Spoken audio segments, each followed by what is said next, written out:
The letter fell from the rafters like a judgment from heaven, landing at James Sebastian's feet with the weight of 52 years crashing down upon it. He had only been looking for Christmas decorations in the cottage attic when the yellowed envelope slipped through his fingers, releasing secrets that should have stayed buried forever. The handwriting wasn't his. The date made his blood run cold, October 15th, 1971, 1 week before his wedding day. "My dearest Helen," it began, "I cannot let you marry him without telling you once more that I love you with every breath in my body." James felt his knees buckle. The woman sleeping peacefully downstairs, the woman he had loved and trusted for over half a century, had received a love letter from another man just days before becoming his wife. His hand shook as he continued reading words that would haunt him forever. The cottage they had bought to escape the noise of city life suddenly felt like a tomb. Every board creaked with betrayal. Every shadow whispered of deception. James clutched the letter to his chest, feeling his heart shatter into pieces he would never be able to put back together.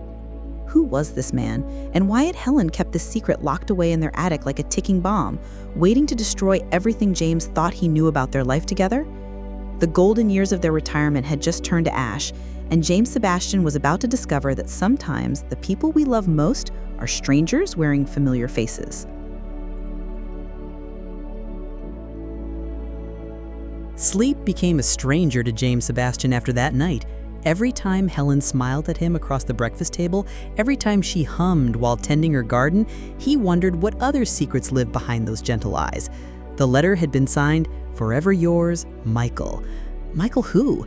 James began his investigation like a detective hunting a criminal, but the criminal was his own wife. He waited until Helen left for her weekly bridge game, then searched through her old jewelry box, her dressers, her photo albums. Each item he touched felt like evidence in a trial he never wanted to attend. In a shoebox buried beneath winter sweaters, he found more pieces of the puzzle, old photographs of Helen with a handsome young man James had never seen before. But it was the phone call that broke him completely. On Tuesday evening, while Helen thought he was watching television, James heard her whispering in the kitchen. "Yes, I'll send the usual amount this month. Don't worry about paying me back. You know I could never abandon you." James felt his world spinning. His Helen, his devoted wife, was sending money to someone she spoke to with tenderness he hadn't heard in years, someone she promised never to abandon. Who was receiving these mysterious payments, and why did she speak to this person like they shared something deeper than friendship? As James lay awake that night, staring at the ceiling while Helen slept peacefully beside him, he realized he was living with a complete stranger. 52 years of marriage, and he knew nothing about the woman whose heart beat inches from his own. The envelope arrived on a Thursday morning, addressed to Helen, but accidentally delivered to their neighbor's mailbox. Mrs. Daniel brought it over with apologetic smiles, never knowing she was handing James the final piece of a puzzle that would destroy his faith in love itself. Inside the envelope was a thank you card, not from a charity or organization, but from someone named Dylan. "Dear Mrs. Sebastian," it read, "thank you for the monthly support. Dad says you've been sending money for 27 years now. He wanted you to know he's doing better since moving into the assisted living facility." 27 years? James calculated backward, his mind racing. That would have been 1996, the year Helen had insisted they start a charitable giving fund. She had been sending money to this Dylan's father for over 2 decades, and James had unknowingly been paying for it. But who was this father, and why did Helen feel obligated to support him? James drove to the address on the return envelope, his hands gripping the steering wheel until his knuckles turned white. The assisted living facility was modest, clean, filled with elderly residents who had seen better days. "I'm looking for someone," James told the receptionist. "His son is named Dylan." "Oh, you must mean Michael Davis," she said brightly. "Room 237. He doesn't get many visitors besides his monthly caller. Such a sweet lady who calls him every few weeks." Michael, the same name from the letter. James felt his legs nearly give out as the pieces crashed together. This was Helen's former lover, the man who had begged her not to marry James, and she had been secretly supporting him for decades. In room 237, James found a frail man in his 70s sitting by a window and staring at birds outside. When Michael turned around, James saw eyes that had once been handsome enough to steal his wife's heart. "Are you Helen's husband?" Michael asked quietly. James nodded, unable to speak. He wondered when you'd find out, he whispered. She's a good woman, James. Better than either of us deserved.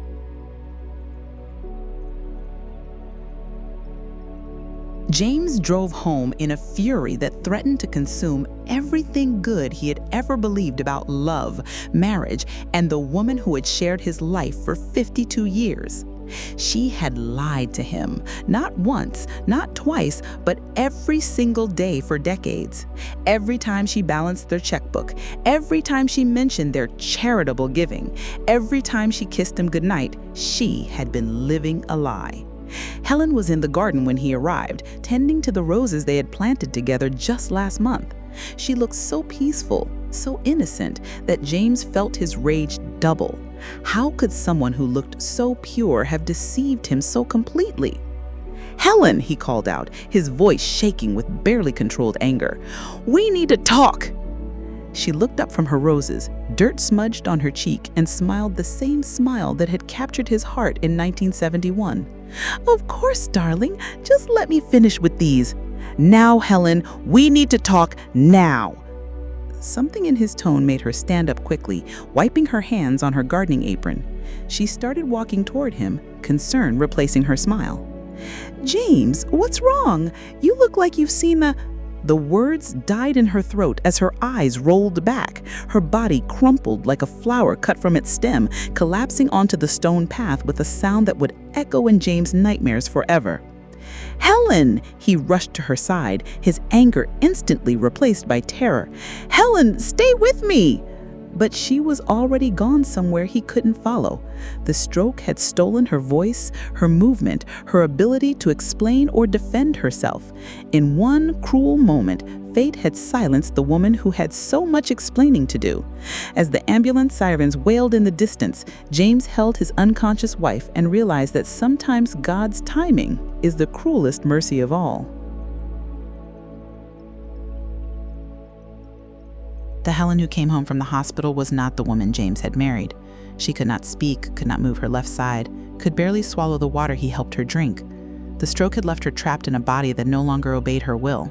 And James, the man who had planned to leave her that very day, became her prisoner as much as she had become prisoner to her broken body. Every morning he lifted her from bed to wheelchair.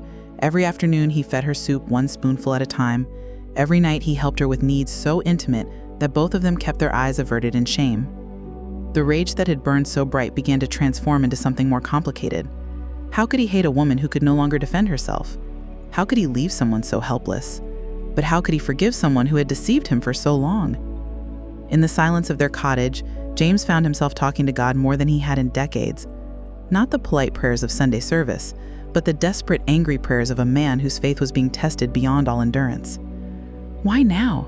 he demanded one night, staring at Helen's sleeping form. "Why couldn't she have this stroke before I found the letter? Or why couldn't I have found the letter after she was gone? Why this cruel timing?"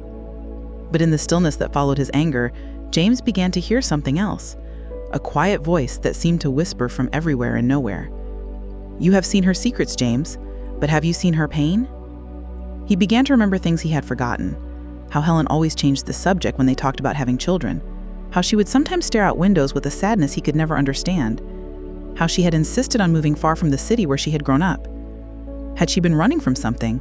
Had she been protecting him from her past, or protecting herself from his judgment?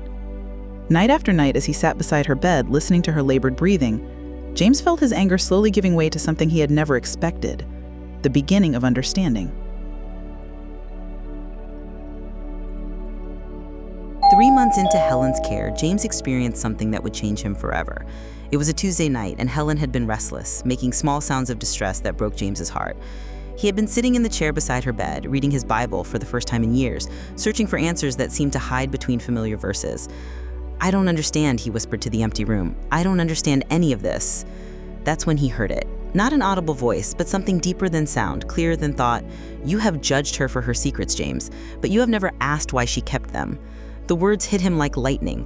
In all his investigation, all his rage, all his sense of betrayal, James had never once asked the most important question: why? Why would a woman who had loved him faithfully for 52 years keep such a secret? What kind of pain would make someone hide so much for so long? He began to see Helen's life through different eyes. She had been 19 when they married, barely more than a child. What if Michael had been more than just another suitor? What if something had happened that she felt too ashamed to share? James thought about his own young self, how rigid he had been, how judgmental about anything that didn't fit his narrow view of how a proper wife should behave. Would he have forgiven her then if she had told him the truth? Would he have been mature enough to handle whatever secret she had been carrying? The honest answer made him weep for the first time since Helen's stroke. "Forgive me," he whispered, not sure if he was talking to God, to Helen, or to himself. "Forgive me for judging without understanding. Forgive me for assuming betrayal instead of looking for pain." In the quiet that followed, James felt something shift in his heart. The bitterness that had poisoned him for months began to crack, letting in small streams of something he thought he had lost forever: grace. When Helen's eyes fluttered open and met his, James saw not the woman who had deceived him, but the girl who had carried a burden too heavy for her young shoulders, protecting him from pain the only way she knew how. Helen lived for 8 more months, and in that time, James learned to love her in ways he never had before. Not the passionate love of youth, but the deep sacrificial love that flows from truly seeing another person's pain. Her speech never fully returned, but her eyes spoke volumes. She would watch James with a mixture of gratitude and sorrow that told him she knew he had discovered her secret, and she was waiting for the judgment that never came. On the last morning of her life, as autumn leaves drifted past their bedroom window, Helen did something she hadn't done since her stroke. She spoke. Her voice was barely a whisper, broken and halting, but clear enough for James to understand every word that fell from her dying lips. "James," she breathed, her hand squeezing his with surprising strength, "I have to tell you about Michael." "Shh," James said softly, "you don't have to. Please," her eyes filled with tears, "let me explain."